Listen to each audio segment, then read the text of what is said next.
ഇത് കണ്ണൂർ ജില്ലയിൽ പയ്യന്നൂരിൽ നിന്നും കാഞ്ഞങ്ങാട് വരെ പോകുന്ന നമ്മുടെ പുതിയ ബൈപ്പാസ് വഴി നമ്മുടെ സ്വന്തം KSRTC യാത്ര ചെയ്യുകയായിരുന്നു.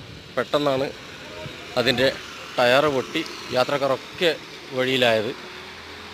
അപ്പോൾ അതിൻ്റെ ബസ്സിൻ്റെ ടയറ് നമുക്ക് ഇതിൽ കാണാം. നമ്പറൊക്കെ ഇതിൽ ചെയ്യാം.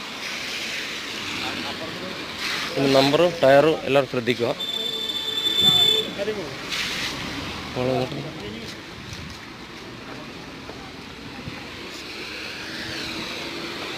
ഈ ടയറും കൊണ്ടാണ് കംപ്ലീറ്റ് പോകുന്നത്.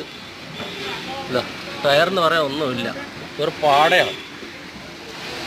ടയറിലൊന്നും കാണാനില്ല. ഗ്രിപ്പ് എന്ന് പറഞ്ഞ ഒരു സാധനം ഇല്ല. ഇതാ ഈ ടയറാണ്. എല്ലാ ടയറും ഇങ്ങനെ തന്നെയാണ്. ഇങ്ങനെ ആയിക്കഴിഞ്ഞാൽ എവിടെയാണ് എന്താണ് ചെയ്യുക?